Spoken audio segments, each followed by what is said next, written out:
Ibrahim Traoré dénonce des ingérences régionales et accuse la Côte d'Ivoire de complicité. Bienvenue à tous. Abonnez-vous à la chaîne si ce n'est pas encore le cas. Activez la cloche de notification pour recevoir toutes nos vidéos. Filet Radar, bien informer et faire découvrir. À l'occasion du 3e anniversaire de sa prise de pouvoir, le président de la transition burkinabé, le capitaine Ibrahim Traoré, s'est exprimé longuement à la télévision nationale le 28 septembre 2025. Lors de cet entretien, il a abordé plusieurs volets de son action, de la sécurité à la diplomatie, tout en accusant certains pays voisins, dont la Côte d'Ivoire, de participer à des tentatives de déstabilisation du Burkina Faso. Selon le chef de l'État, des puissances étrangères utiliseraient les territoires frontaliers pour exercer des pressions sur son pays.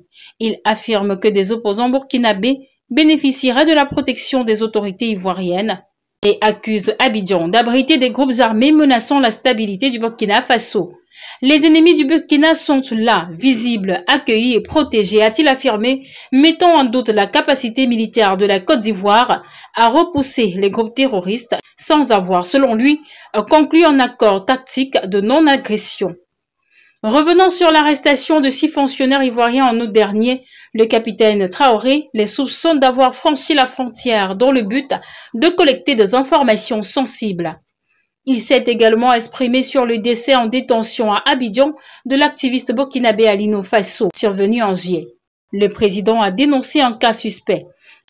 Lorsqu'un citoyen franchit la frontière, mène des investigations et meurt en détention peu après, il est normal de poser des questions, a-t-il déclaré.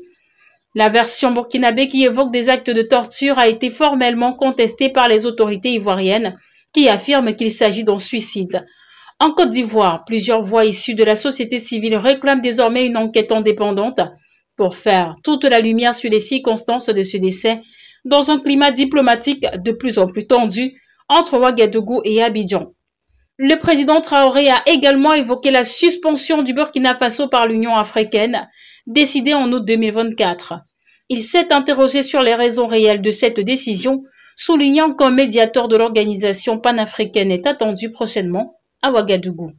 Le Conseil Paix et Sécurité de l'Union africaine avait pourtant justifié la suspension en invoquant l'absence de rétablissement de l'ordre constitutionnel, condition préalable à toute réintégration du pays au sein de l'organisation. Abonnez-vous à la chaîne si ce n'est pas encore le cas. Activez la cloche de notification pour recevoir toutes nos vidéos. N'oubliez surtout pas de visiter notre site d'information www.filetradar.com. Filet Radar, bien informer et faire découvrir.